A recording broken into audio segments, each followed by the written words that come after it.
अस्सलाम वालेकुम। आज हम बात करने वाले हैं इब्ने कसीर रहमतुल्लाह के एक ऐसे सबक की जो वाकई लाजवाल है। ये कोई आम सी बात नहीं है, बल्कि एक ऐसी गहरी समझ-बूझ है जिसमें हमारी जिंदगियों को बिल्कुल बदल देने की ताकत है। जी हाँ, एक ऐसा सबक जो हमारी इस दुनिया और आने वाली जिंदगी यानी आखिरत दोनों पर असरअंदाज हो सकता है। तो चलें इस गहरी बात को समझने की कोशिश करते हैं।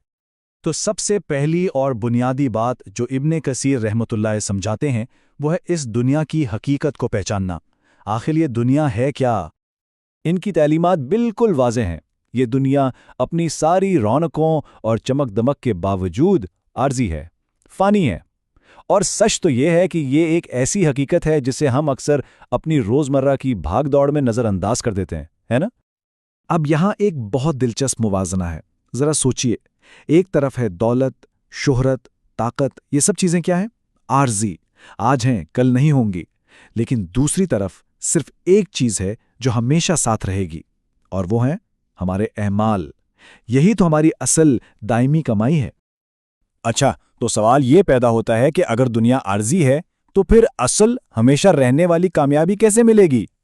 इसी सवाल का जवाब इब्ने कसीर रहमतुल्लाह अलैह कुरान की रोशनी में देते हैं और कामयाबी का बिल्कुल सीधा रास्ता दिखाते हैं। तो ये सीधा रास्ता आखिर है क्या? दरअसल ये ईमान और नेकी का वो रास्ता है जो अल्लाह ने कुरान में हमारे लिए बिल्कुल साफ साफ बयान कर दिया है। ये कोई मुश्किल फ़लसफ़ा नहीं, बल्कि ज़िंदगी गुजारने का एक बिल्कुल वाज़े और सीधा सादा तरीका है। और यहाँ पर ना इंतखाब बिल्कुल वाज़े है। दो ही रास्ते हैं।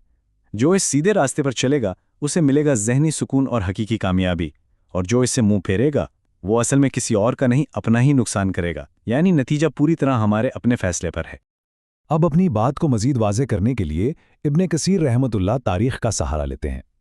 वो हमें कुछ गुजरी हुई कौमों की कहानियाँ सुनाते हैं, ऐसी कहानियाँ जिनमें हमारे लिए बहुत बड़ा सबक, एक इबरत छुपी है। वो ख़ास तौर पर 3 कौमों का जिक्र करते हैं, कौम नूह, कौम आद और कौम समूद।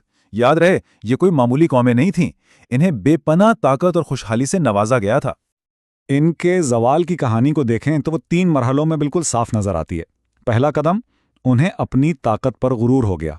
दूसरा कदम, इसी गुरूर और तकब्बुर ने उन्हें अल्लाह के पैगाम को झुटलाने पर उकसाया, और फिर आखिरी नतीजा क्या निकला? मुकम्मल तबाही और बर्बादी। यानी अगर हम जड़ तक जाएं तो उनकी सारी बर्बादी की वजह उनका अपना गुरूर था।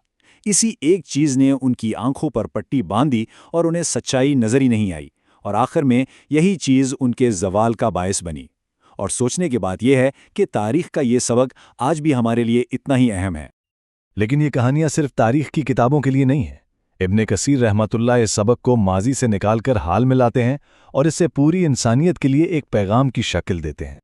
ये समझना बहुत ज़रूरी है कि ये पैगाम किसी एक ग्रोह तक महदूद नहीं है।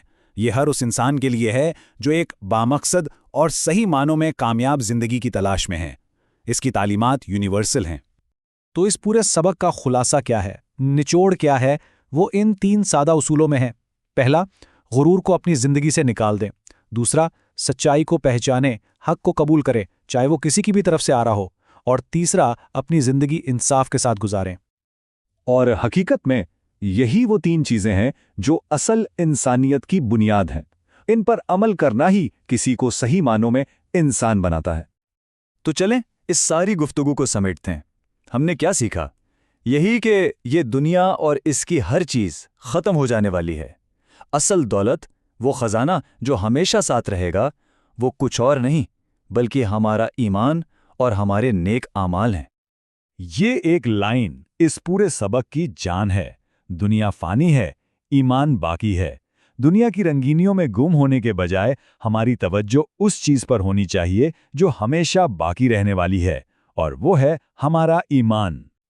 और आखिर में ये सबक हम सबको एक बहुत बड़े सवाल के सामने ला खड़ा करता है। हमारी ज़िंदगी की सारी भागदौड़ किस लिए है? क्या ये आर्जी चीज़ों को पाने के लिए है, या फिर हम ज़िंदगी के असल और हमेशा रहने वाले मकसद की तलाश में हैं? ये सवाल सोचने के लिए है।